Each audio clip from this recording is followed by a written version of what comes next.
And welcome back to Tech Tuesday. I'm Steve Leahy. We have a fun one for you today. It's one of the 543s that I was working on, and I thought it'd be a great one to kind of have a time-lapse video on. It's something that I haven't done before in a video. It's a lot of skin tone. The subject for this is Cesar from the new Planet of the Apes movie, and it came to us as a suggestion from Michael DeRosa on Monday Night Live on Facebook.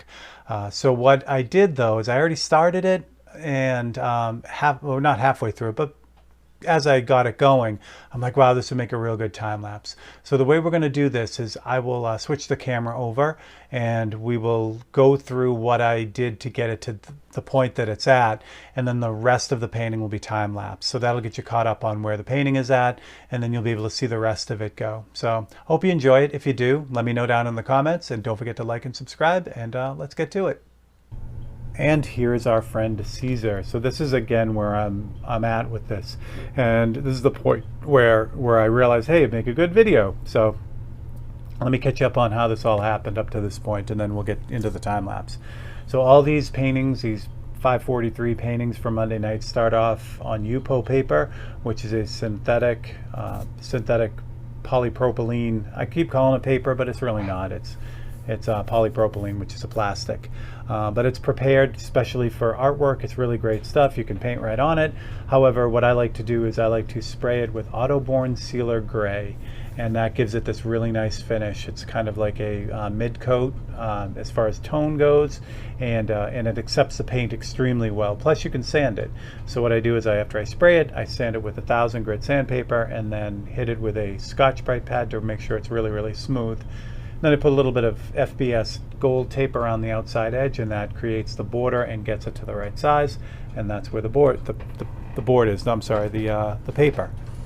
Okay, so you can see kind of the gray behind here. So what I did first was I went to Photoshop, got a picture of Cesar. Originally this picture was his whole face, but I wanted something a little bit more dramatic, so I cropped it all down so you just kind of see his intense eye. And I wanted the nose in there to kind of balance out the whole image and give it just some movement between all the different major shapes in this. So once I had the picture cropped down and ready to go, I made a bunch of photocopies like this on a sheet, which came out like this, and then I can cut them up and use those as templates. So the first thing to do is lay in this soft blue. So I wanted it to kind of have a bluish tint to the whole thing, and what I did was I ended up cutting out his eyes and his tattoo, and I just kind of used the magnets to hold that in place, and then I sprayed the really light blue over the whole thing to get that, blue tint to it.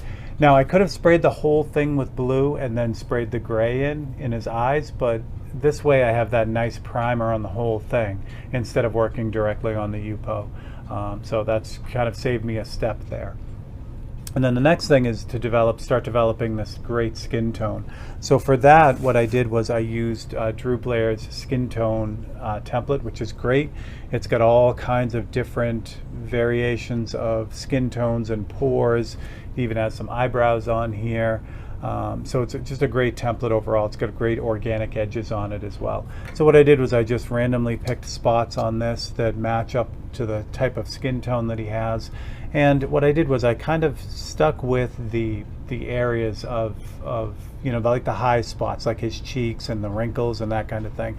And then what's great about this template, there's a lot of directional pores as well, like this one up here goes kind of in this arch right here. So that's great for kind of flipping upside down and using on the area where his, like, the bags under his eyes are and things like that.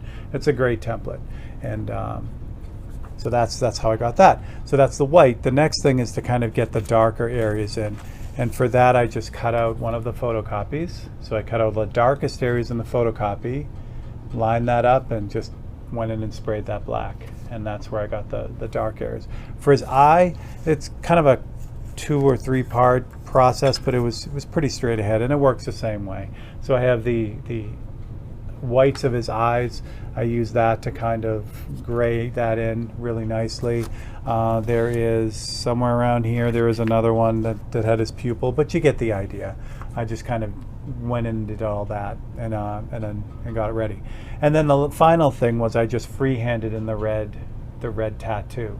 So I did that in that order because the black and the other highlights, the ones that will kind of flesh out that you'll see in the time lapse, all those will start to break up this tattoo. In the actual image of him, that tattoo is more like a smudge of paint. So I really want that feel. But instead of doing all the skin tone and then trying to make that paint in that smudge, I just put it in first and we'll deal with it. So there you go. You're caught up. Now let's switch to the time lapse. I'll get you guys closer and we'll run through this whole painting.